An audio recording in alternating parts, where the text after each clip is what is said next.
जैसा कि आप जानते हैं, हिंदू धर्म में 4 प्रकार की नवरात्रि मनाई जाती है। उसमें से चैत्र और शारदीय नवरात्रि का काफी अधिक महत्व है। और आप सभी ने देखा होगा कि नवरात्रि के पहले दिन कलश स्थापित किया जाता है और फिर वो किसी मिट्टी के पात्र में जौ को बोते हैं। लेकिन क्या आप जानते हैं पहले दिन जौ क्यों बोया जाता है? अगर आप नहीं जानते तो इस वीडियो को अंत तक जरूर देखिएगा। नमस्कार दोस्तों, स्वागत है आपके अपने चैनल रिताई भक्ति में। दोस्तों, ऐसा माना जाता है जौ बोने की परंपरा देवी से जुड़ी हुई है। इससे जुड़ी कथा का वर्णन दुर्गा शरीर पौराणिक कथाओं में मिलता है। दुर्गा सप्तशती के 11वें अध्याय में वर्णित कथा के अनुसार देवी देवताओं की स्तुति से प्रसन्न होने पर सप्तशती देवी सभी देवताओं से कहती है, देवताओं, जब पृथ्वी पर 100 वर्षों के लिए वर्षा रुक जाएगी और साथ ही पानी का अभाव हो जाएगा, उस समय मुनियों के दमन यानी स्तुति करने पर मैं धरती पे अग्निजल के रूप में प्रस्तुत होंगी और साथ ही अपने 100 नेत्रों से मुनियों को देखूंगी और सभी शताब्दी नाम से मेरा कीर्तन करेंगे। और देवताओं, उस समय अपने शरीर से उत्पन्न सभी अन्य बीजों से मैं सभी का भरण पोषण करूंगी और जब तक वर्षा नहीं होगी तब तक ये शार्क ही सबकी रक्षा करेंगे। ऐसा करने से पृथ्वी लोक पर शताब्दी देवी के नाम से मेरा नाम प्रसिद्ध होगा। और ऐसा माना जाता है देवी के शरीर से उत्पन्न हुआ शार्क जौ ही थे। इसीलिए हमारे हिंदू धर्म में कोई भी शुभ कार्य जौ के बिना अधूरा माना जाता है। और साथ ही ये भी माना जाता है पृथ्वी पर सबसे पहला फसल जौ ही था। और यही कारण है कि हिंदू धर्म में जौ की फसलों को पुण्य फसल कहा गया है। हिंदू धर्म ग्रंथों में वर्णित कथा के अनुसार एक बार देव गुरु बृहस्पति ने ब्रह्मा जी से पूछा, हे ब्रह्मा, नवरात्रि क्यों मनाई जाती है? तभी ब्रह्मा जी ने कहा, बृहस्पति, तुम्हारे इस प्रश्न का उत्तर इस कथा में छुपा है। बहुत साल पहले मनोहर नगर में एक अनार ब्राह्मण रहा करता था, जिस ब्राह्मण का नाम पिठक था।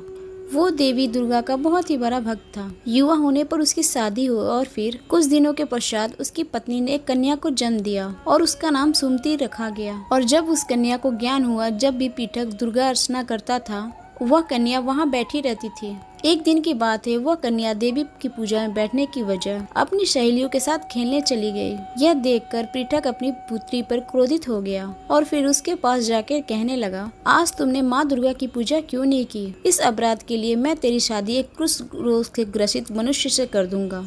तभी पिता की बातें सुनकर सुमति को बहुत ही बड़ा दुख हुआ और फिर वो अपने पिता से बोली, पिताजी, मैं आपकी पुत्री हूँ, आप जैसा चाहे वैसा मेरे साथ कर सकते हैं। मेरे भाग में कुष्ठ रोगी पति ही लिखा होगा तो मैं क्या कर सकती हूँ? जो इंसान जैसा कर्म करता है उसे वैसा ही फल की प्राप्ति होती है, क्योंकि कर्म करना मनुष्यों के अधीन है और उसी के विपरीत फल देना ईश्वर के अधीन है। पुत्री सुमति के मुख से ऐसी बातें सुनकर उस ब्राह्मण का क्रोध और भी ज्यादा बढ़ गया। इसी क्रोध में आकर उसने कुछ दिनों के पश्चात अपनी कन्या का विवाह एक कुष्ठ रोगी से कर दिया। विवाह के पश्चात जब सुमति अपने ससुराल को जाने लगी, तभी पिता ने कहा, बेटा, अपने कर्मों का फल भोगो। देखे भाग के भरोसे रहकर तुम क्या कर लेती हो।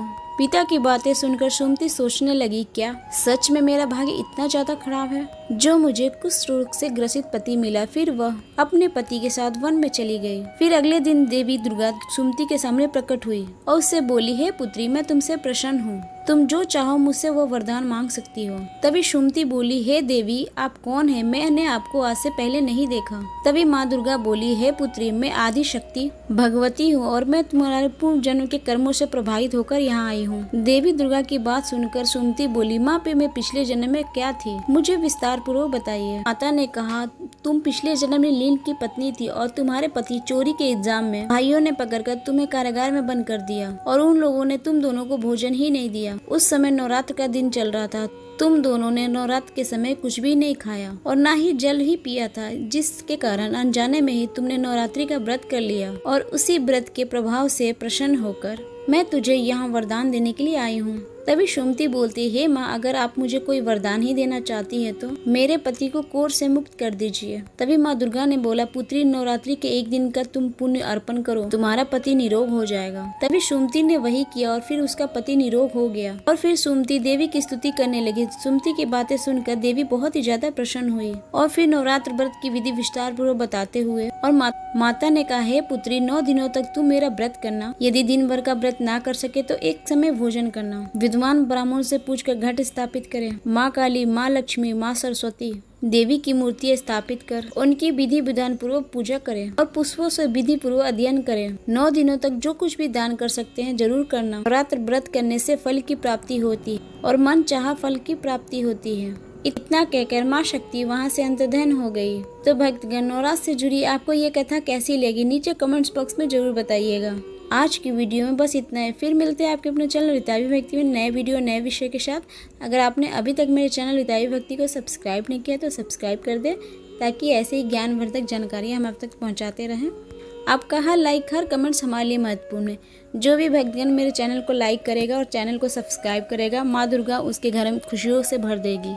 फिर मिलते हैं। नमस्कार।